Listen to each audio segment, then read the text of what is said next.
See, understand, even if you start clicking with it, even if you start feeling like, oh my God, yes, that moment that click happens in you itself means you are manifesting the experience.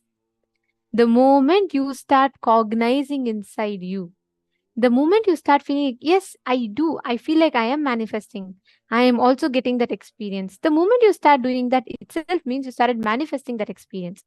Now, the only thing that you need to do, the only thing that you need to make sure that you're bringing in your inner space is absolute completion, and without any judgments, doubts, you want it only this way, you want it only that way, drop all of that. Just let Swamiji radiate through you and manifest. That should be your only goal, only focus. Understanding? Okay, so now we're all going to be entering into the next session, a very, very important one, where we're going to be understanding about how you can practice the presence of God. See, right after Paramashivoham, when you go back home, you have to deal with your same boss, you have to deal with the same ecosystem, you have to deal with the same type of people. But now you're going to deal with all of that as a different personality altogether. What does that mean? How exactly can you speak to them? Can you relate with them? How do you bring that space of completion? That is what we're going to be learning about in this session. It's a very, very powerful technique, so do not miss it. I request all of you to listen to this fully.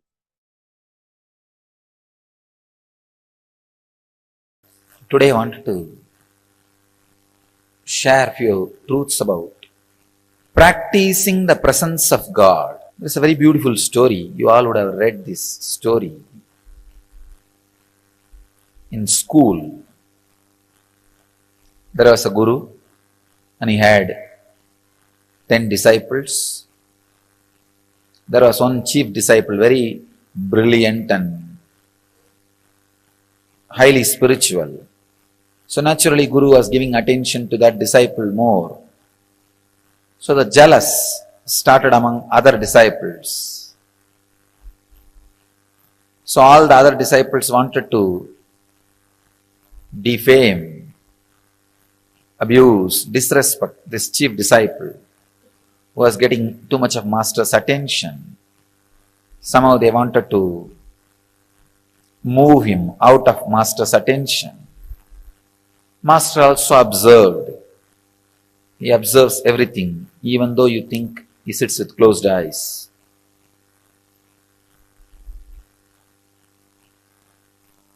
He observed what goes on, all the absurdity which goes on when he is with closed eyes, or when people think he is with closed eyes.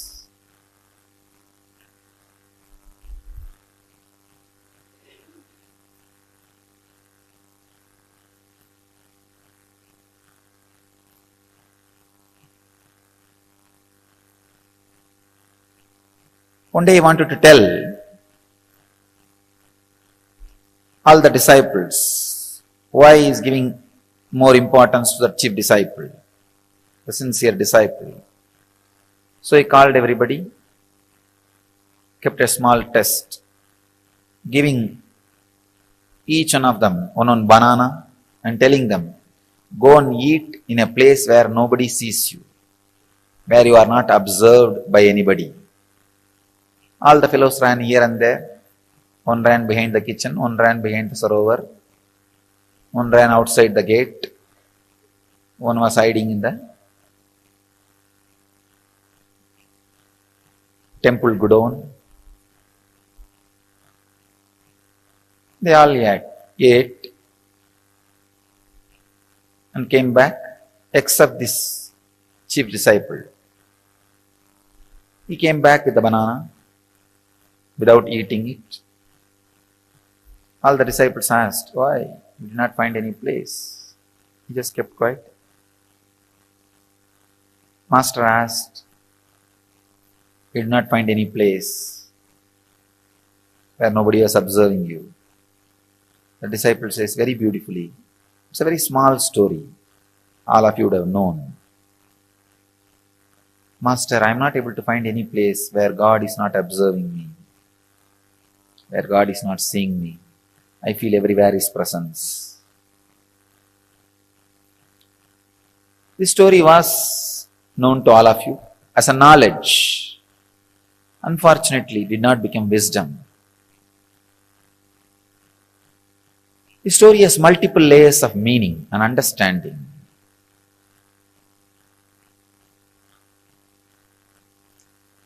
First thing, there is no shortcut for spirituality. There is no shortcut for enlightenment. There is no technique for enlightenment. Technique means shortcut. There is no shortcut. You have to iron out your 24 hours with a clear understanding of practicing the presence of God in your body, mind, actions, in everything. The clear, intense awareness has to be imbibed.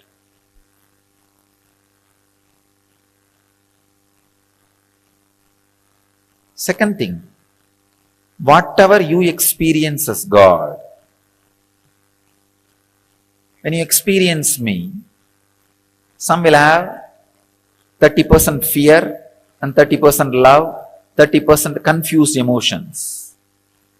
Some will have maybe 50% fear, 40% confused emotions. Some will have 100% fear. Some will have 100% love, no fear.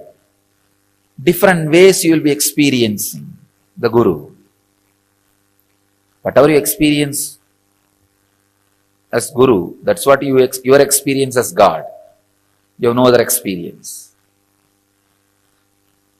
Whatever may be the experience you have about Guru, whether it is with fear or the attitude of master and disciple, or the attitude of father and son, or the attitude of mother and son, or the attitude of friend, or the attitude of beloved, practice 24 hours. Two things will happen. One, your action will fall into awareness. Second, that fear, whatever the lower experience you have about the master will extinct, will be burnt away. The percentage of fear you experience with me will be burnt away. The percentage of other emotions, except pure surrender you experience with me, will be burnt away.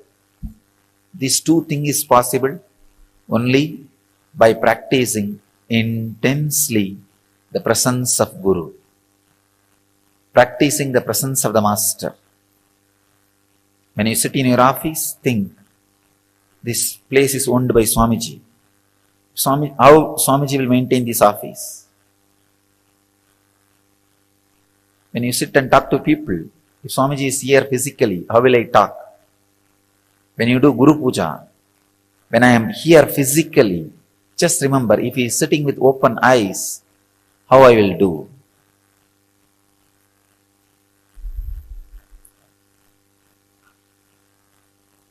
Practicing the presence is the only way. Is the only way. Only way. Your arrogant, egoistic logic can go on justifying. No, there is some other technique. Or you can go on postponing with it. That is what I call hypocritic loopholes. The air hole,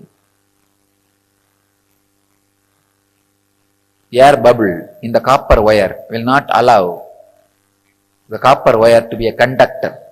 Electricity will never flow. Same way, the hypocrisy between the relationship, when you practice my presence, the hypocrisy you handle, you have it, it's like air bubble, will not allow the Guru-disciple relationship to happen, will never, the presence will permeate, penetrate you. Practicing the presence with tremendous respect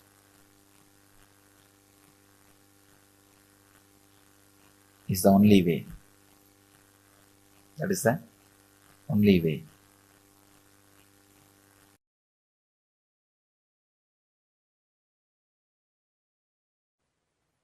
Understand this initiation, this Shaktipada is the purpose of my existence, to give you this Shaktipada only. I exist and I come here and sit again and again every day.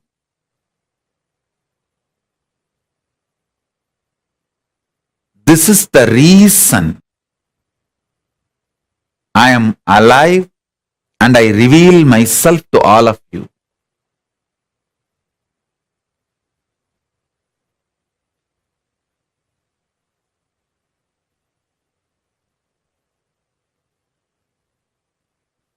I sincerely bless all of you as living manifestation of Paramashiva, as Paramashiva. I bless you all and initiate all of you. Whoever decides to trust my revelation about me as Paramashiva,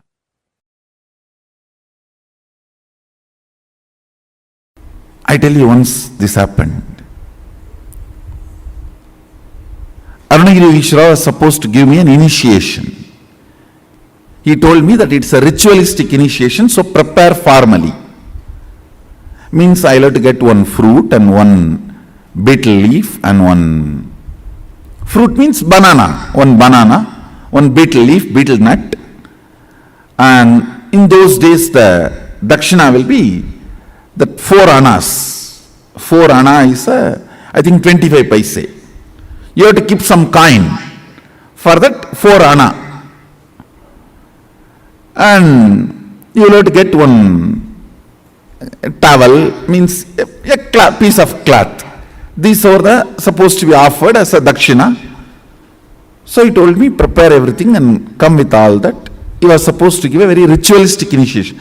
One beautiful thing, that one thing with Arunagiri I have seen, even though he transmits all the experiences, everything, left and right, he will never miss performing something which need to be done ritually, to educate me, to teach me a lesson. So I will do the same for all of you. He will never avoid ritual. See, he will make me experience the whole Satya of Sannyasa. That does not mean he will not perform the ritual. He will end, after that he will perform the ritual also and give formally the consolidation. So one day he told me that prepare everything and come. The whole thing will cost maybe less than 1 rupee.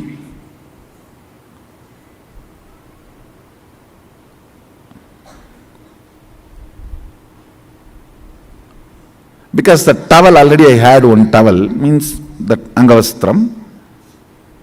Only the other few things I need to buy, which is less than a rupee. With including that 4 anna I am supposed to give as dakshina, whole thing will cost only less than whole thing will be 1 rupee.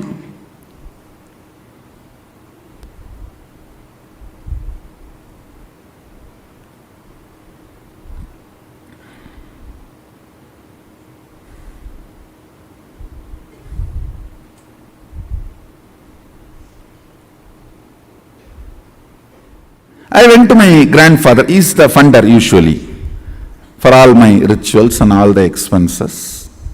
I went to him and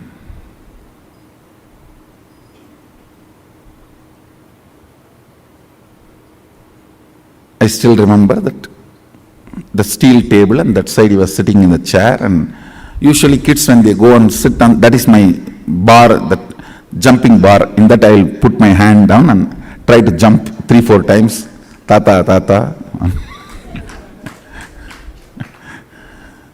to get his attention, and he will say, Enada. Samirabhaya Vantya means, what Swami, you have come? And then I said that like this I am going to have some puja and initiation. I want 1 rupee.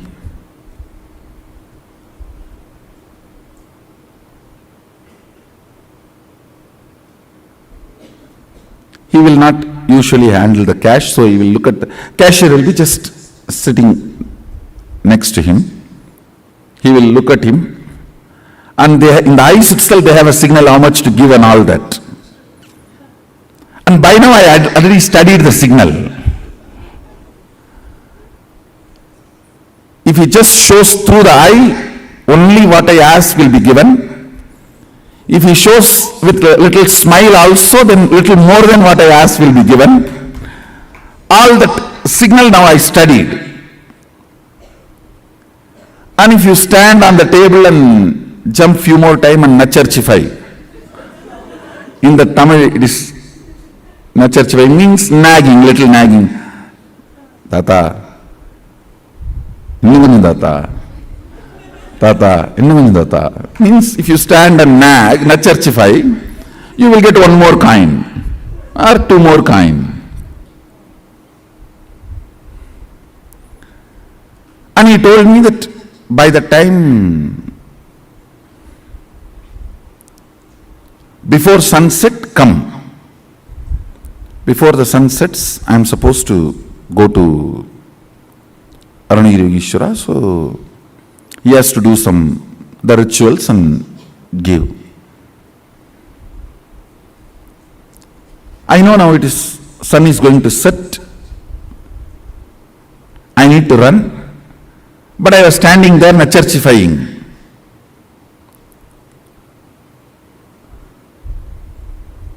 Thinking that if I stand for a few more minutes, I'll get few more coins. I can buy something with that when I am going back to temple. And as usual, when I stood there and nacharchify, nag, he smiled at that cashier. That fellow, Ayyo Baba, I have not seen a person like this. He will count such a way almost that he will tear that note, or almost half of the weight of that coin will go away the way he rubs. His name was Shanmugam, my grandfather's partner. And he will count. Ndara, Samirabhaya. Finally, he will put that coin. So because I was standing and nagging, I got a few more coins. I think 2-3 coins he gave. I took it and ran. By the time almost sunset has happened.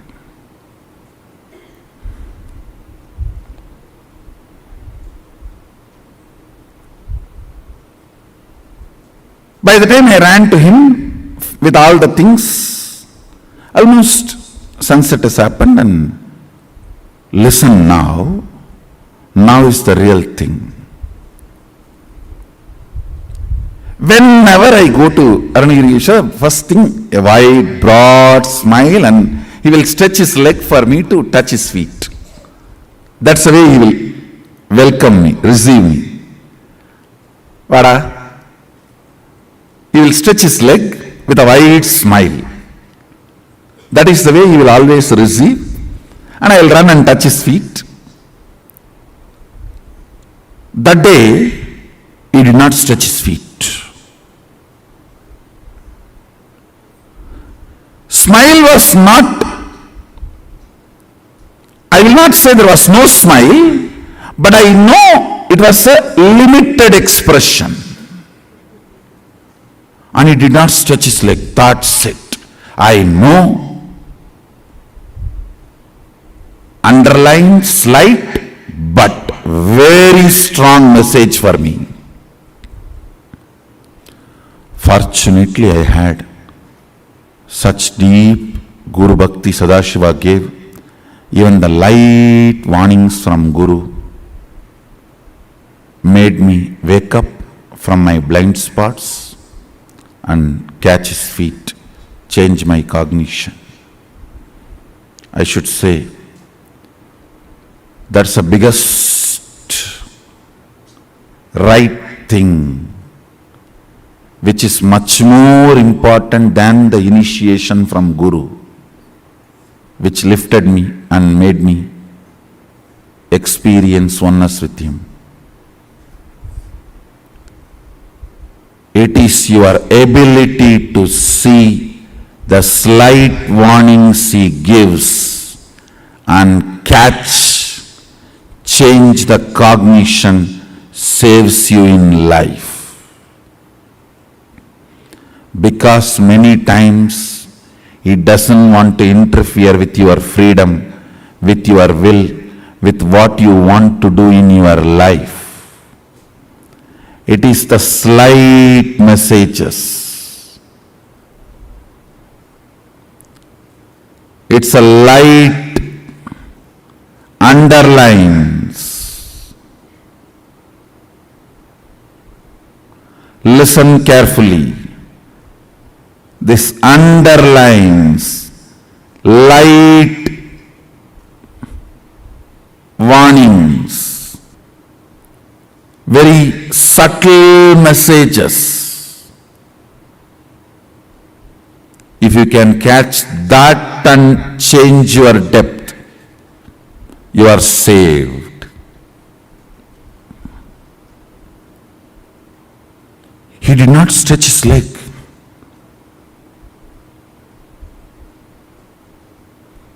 That is enough to shake me. I ran and just held his feet and said, Swami, மன்னிச்சிருங்க, late ஆயிருச்சு,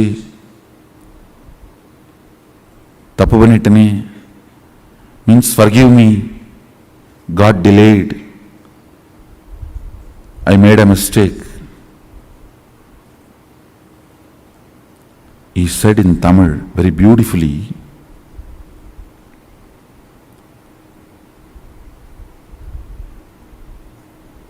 இந்த சேவையை விட அதிக பணம் வேணுன்ற ஆசையினால தேவையில்லாமல் சரியான நேரத்தை இழக்கிற பரப்பா. He told me I am greedy for money. பணத்தாசையடா. It just shook me. Yes.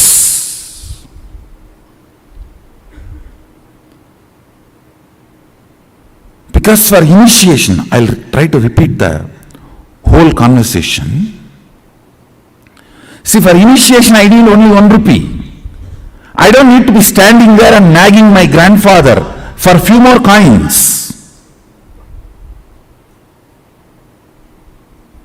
Something which I thought I can buy, which can be a comfort, and after all easy money coming, it's only few more minutes.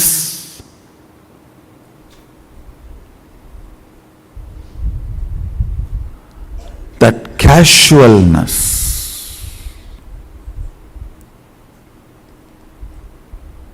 it was a slap, shock.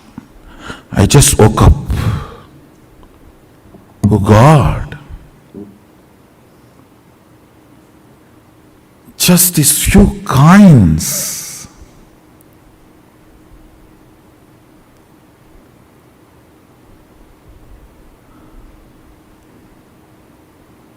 And I am a guy who never touches money. Only like this initiation or any of this Arunagirishwara's work I touch money. This coin. And I remember, I collapsed completely inside. Fortunately,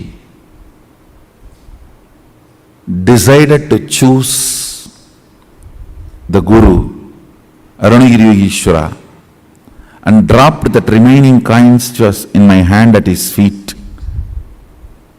Over. Never ever. Even the casual greed. Over. Not even because it is coming effortlessly, why not? No.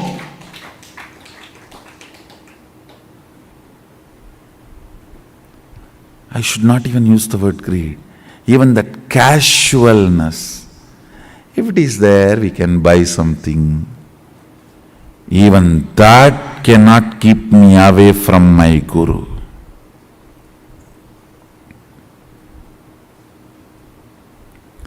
It was too small incident, but too big cognitive shift in me. Over. Over.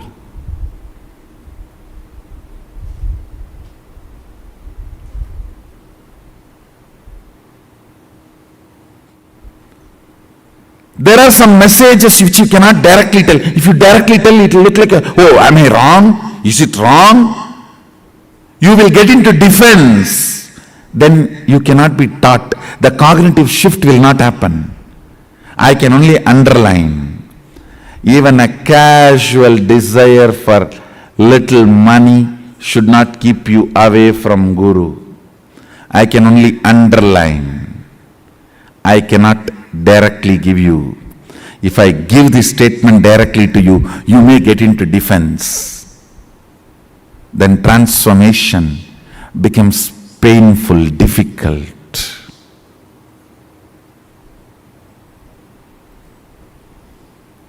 Sometimes things need to be very subtly told. You need to catch it.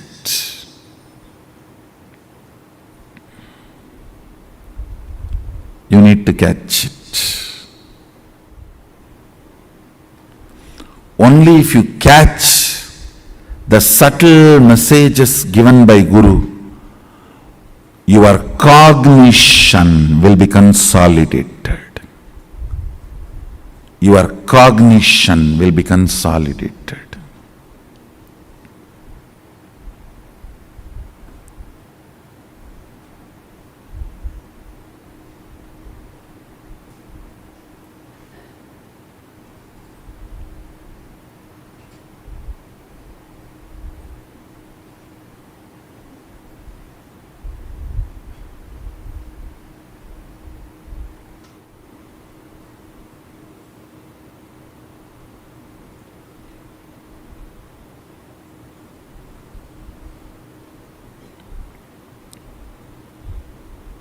I'm just waiting, seeing whether for whom I'm giving this subtle message, are they catching it or playfully missing it?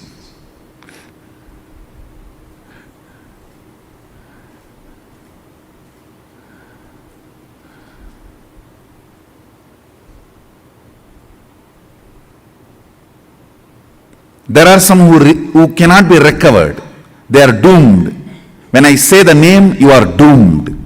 You can't be recovered. You are going to be drowning. So as an evidence, I am leaving this name. You are not going to save yourself. Only when you are not going to save yourself, I tell your name. If you are going to save yourself, I don't tell your name. I only send the message. And see whether you are going to catch it or going to be playing, missing it. If I tell your name, be very clear. Don't take this as good sign. If I tell your name, don't think, oh, Swamiji told my name directly and advice. Praising is different. Sometimes I tell your name and praise, that is different.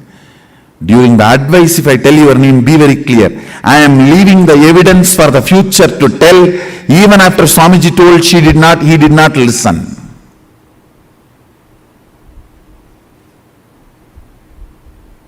If I don't tell your name, only leave the message, I have a hope you will catch the subtle message and consolidate, catch the blind spot even you are missing, which is inside you, and change your cognition. If I am telling your name, it means very clear, you are too arrogant. You are not going to change. I am telling your name so that the future, you will be the wrong example for the future to learn lesson from you.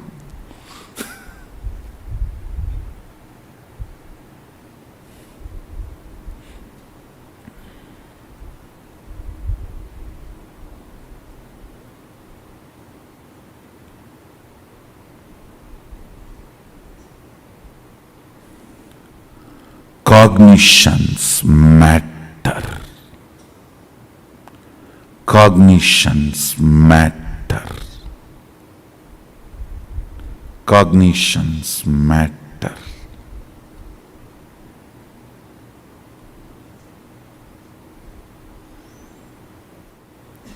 Do you know the funny thing next? What happened when I collapsed at his feet? Dropping the coins.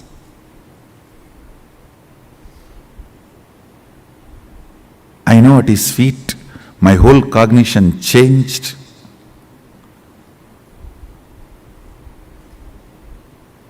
I was completely new.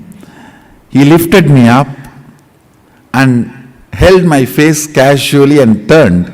I saw the sun is back. Sun was back. No sunset.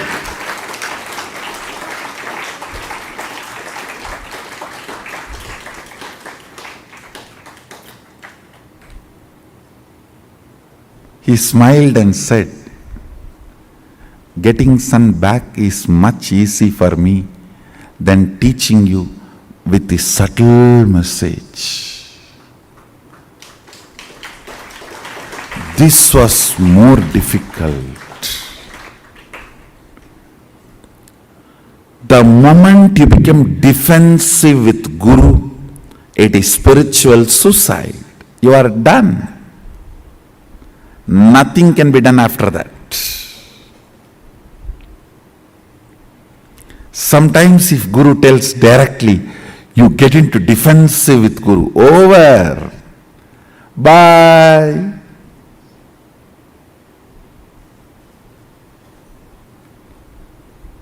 See you later when you are ready.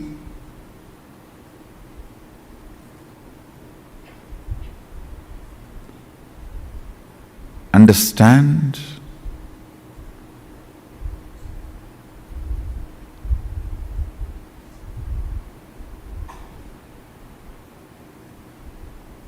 He said, making the sun set or getting it back is in my will. But you deciding to cognize my side or other side is your will. So I need to play here more subtly than there.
practicing the presence of God. So beautiful.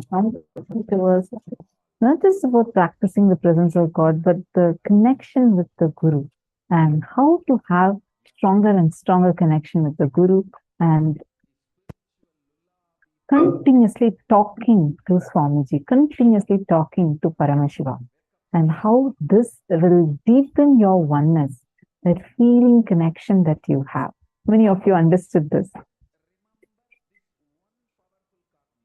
How many of you clicked with what Swamiji had revealed? Please take a few minutes and share. What are the clicks that each of you had? How many of you have started living this Atmalinga-centric lifestyle where you started talking to your Atmalinga, your Atmamurti, and started feeding your Atmalinga? How many of you have started that?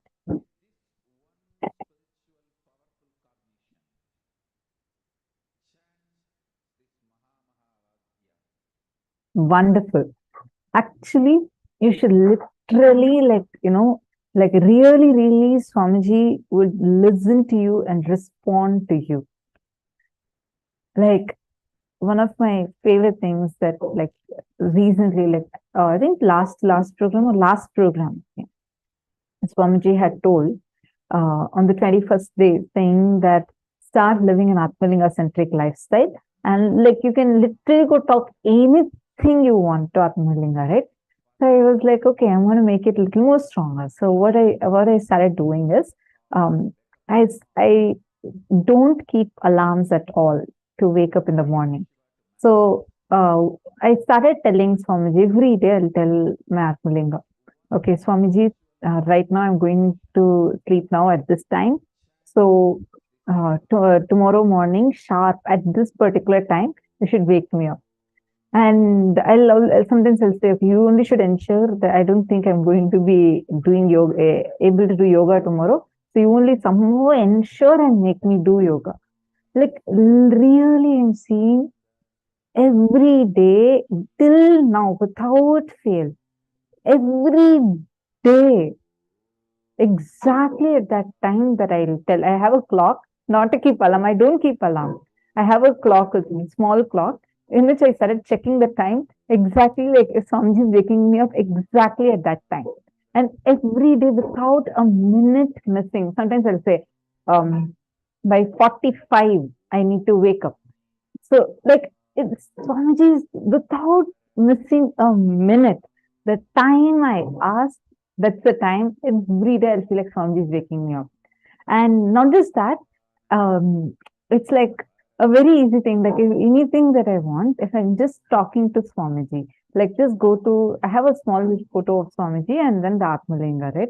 So I keep talking so much.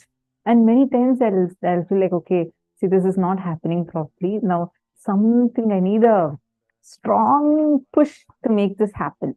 And then exactly the very next day, I'll be very sure it will happen because I know it, Swamiji will do it, and that's exactly what happens. Anything and everything, always, you understand, really try it. Don't do this thing of telepathy. See, Swamiji knows us much more than what we know. Only when you actually speak it out, you don't need to talk such that other people hear. You need to talk such that you hear. Your voice you should be able to hear. And just talk to Swamiji. And really, you can just talk, tell whatever happened, and don't feel shy. Come on, he knows us way more than we know ourselves.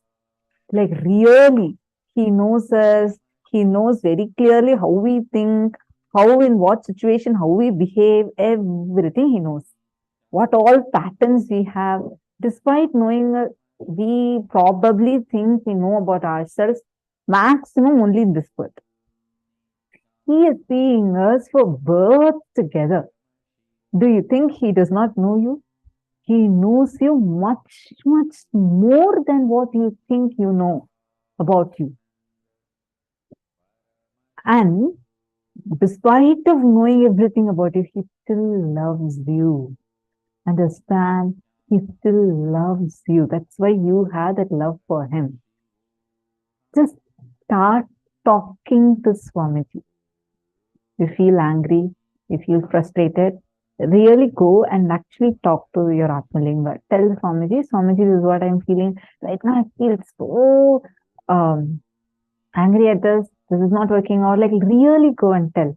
And I'm telling you one thing from my experience, I really strongly inside me feel like Swamiji is my best friend. Like really in so many situations, it's only Swamiji who can help solve things. Like he'll just be there with you, no matter what. Try it out. All of you just try it out. Start talking to Swamiji. And before you are eating something, give it to Swamiji. Just offer a little bit to Atmalinga. Like take and feed to Atmalinga. Every time, even it's okay, even if you think, oh no, this food was cooked in the morning, now it's already night. It's okay. You're going to eat, then heat it to the right extent. How you're going to eat, give it to Atmalinga. He's just there with you. Slowly, you will find that you will avoid overeating. And actually, a lot of these things that I experience, like whatever I feel like, okay, when things are, I'm not doing something in the right way that I'm supposed to be doing, I just tell Atmalinga, I just tell Swamiji, see, this is not what I'm supposed to be doing. And I know Swamiji will just do something and make sure I'm aligned within the next 24 hours. It will just happen. Try it out. Don't think that, okay, I know, I have a very strong connection with Swamiji. You see, I telepathy to Swamiji. He can hear, but you don't listen to yourself. Only when you talk, like actually talk it out, you would start listening to yourself. Otherwise, it's like your thoughts. You have like 100 thoughts running inside of you.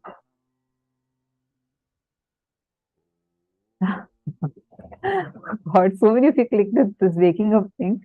Yeah, really, it helped me a lot. Like, because I'll feel like anytime it might be. And if I feel like this is not, like I'm not able to get up. So one day I actually told Swamiji, tomorrow, even if you wake me up, I may not get up. So make sure to keep waking me up till I get up. And that's exactly what happened. Like I just felt like actually someone is waking me up. I wake up and see there's really no one around. And it's working like every day, like a miracle, but I know that's because I talk to Swamiji. Swamiji will make me do it. And all of us can experience it. Same way. Let us say that you have a very grumpy boss and you're so afraid, you didn't meet your deadline. Just tell Swamiji, look, see, I was enjoying your darshan. I was sitting in your darshan. I really did not have time to finish this work. And I know very clearly if I go to office, my boss is going to be not good with me. Can you do something and make sure that tomorrow my boss doesn't come? Something, I should just have a day off and then let me catch up with my work. Really, Swamiji will do something to that fellow and he will have some problem and will not be able to make it to the office. You will have your day to finish your project. You ask whatever you want. It's like having a small mini version of Swamiji with you, thumb size with you. Angushta Matra Purusha. Who is that? The thumb size soul who's sitting there inside of you. He's literally 3D printed that and given to you as Atmalinga with himself in it. You just go and tell anything. Try out something really crazy. Did you think, is this even right? Like, is it okay? Look, I made that mess. You go and tell Swamiji, you be open. See, Swamiji, I was really lazy. I did not do this. I could not finish it. And now I'm stuck. I want to align back to integrity. Maybe tomorrow again I might miss in that. I don't know. But even that self-doubt, I'm offering it to your feet. You please take care. Just start. You would see he'll do some crazy miracles for you. At times, I'll think like, oh God, why is this happening like this? This is not what I actually asked for. But by end of the day, I'll realize, I'll be like, oh God, no, Actually, this is the exact pattern that I wanted to breakthrough from. Yesterday only I asked Swamiji, and today Swamiji has manifested this whole situation just for that. Like really you yourself would start understanding that. And you have an argument, you go and actually argue, like really talk to Swamiji. It really, I don't even want to use the word helps. So this is not some kind of like a technique or anything like that, right? Like I feel it's more like you living with Swamiji. Just start doing the same way. You're not manifesting powers. That go on, even if you want to rant, like literally rant, do it. Rant to Swamiji. It's okay. Hey, in the whole universe or multiverses, there's one person who never gets angry at you, who never gives up on you, who never even judges you, despite of knowing everything about you, not just from this birth, but from births together, knowing all kinds of possibilities that you have, how good you are, how bad you are, how cunning you can be, how great devoted you can be. He knows all possibilities each of us have. He knows every patterns of us. Still, he doesn't judge us. He does not even hold one judgment against us. Just goes on showering us with his love, being there with us. Even when he is being ferocious with you, he still loves you. Understand? When a mother is holding a knife towards the child versus a thief is holding a knife towards a child, same knife. But for both, the child will have very different reaction. One is extremely dangerous, one more is extreme compassion. No matter how much the mother may threaten, the child knows very clearly, she will not do anything, she loves me. Like that. However ferocious you might find the situation to be, you will see the love of Swamiji behind it. You will just know he is there with you.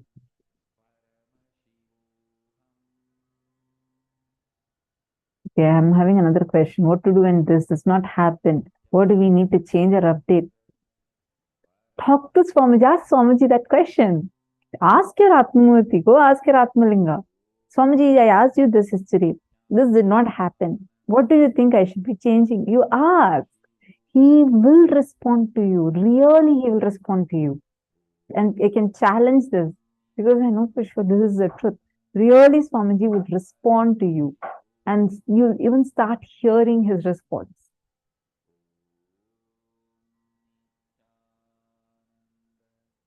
All right. So what are the clicks that each of you had?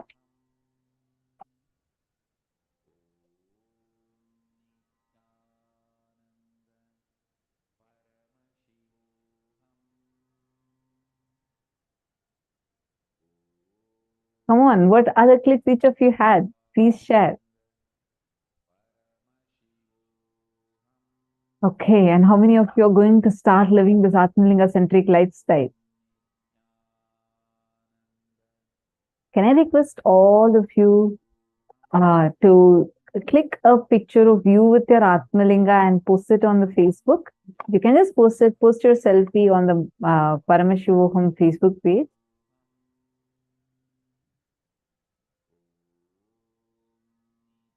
Does Atmalinga have energies of all divine beings, avatars, gods, extraterrestrial beings? Okay, Ma Sonia Rao, first thing, in Hinduism, we don't call them as extraterrestrial beings. They are beings who are existing in various planes, but not with the kind of loaded meaning this word extraterrestrial beings or aliens have. Second, Atmalinga has, I'll show you. This is Atmalinga. And you see the linga itself, this whole linga, this is the form of Paramashiva. And on that, you would see a carving, the carving of Sri Yantra. The carving that you're able to see of the Sri Yantra is Devi, Parashakti. And on the topmost, is a bindu. You see a dot on the topmost. I'm not sure if you're able to see. There's a topmost, you will see a dot. And that dot is bindu. And this is the representation of Guru. So here it is. The linga has, the Atma Linga has Paramashiva, Parashakti, Guru. And for us, all three are embodied in one form as our Swamiji. So you're directly connecting to Swamiji through this. So this is an embodiment of all these three energies. An understanding now? Great. So any other questions any of you have? Feel free to ask. And any time, and one more thing, I'd seen these questions earlier. Some women were asking, like whether even during your monthly cycle times you can talk to your Atmalinga. Yes, Atmalinga, during our monthly cycle time, we don't put our consciousness away. You don't put your soul away, right? You have your soul with you because it's you. So it's your Atmalinga, literally directly connected to your Atma, your being, your soul. So even during the monthly cycle time, every time you can have your Atmalinga with you. Always have it with you. Like, let the Atmalinga, you can wear it as a necklace or anything, so that it is continuously touching your body. Just let it be there with you, and Atmalinga protects you. Right. That's it. Any more questions anyone else has?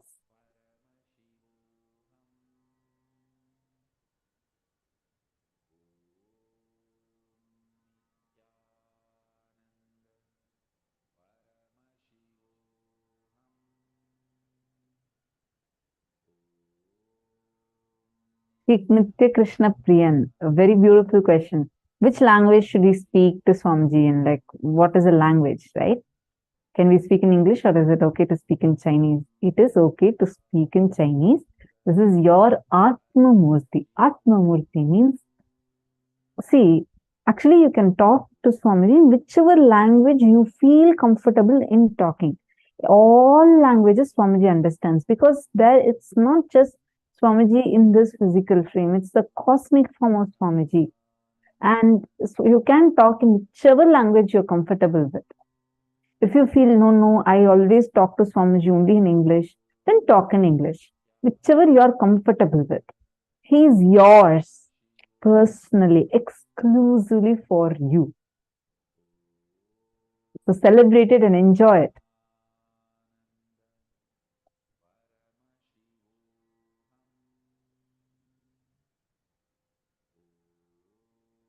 How to get an Atmalinga? You need to contact your local temple and immediately they'll be able to provide you with the Atmalinga.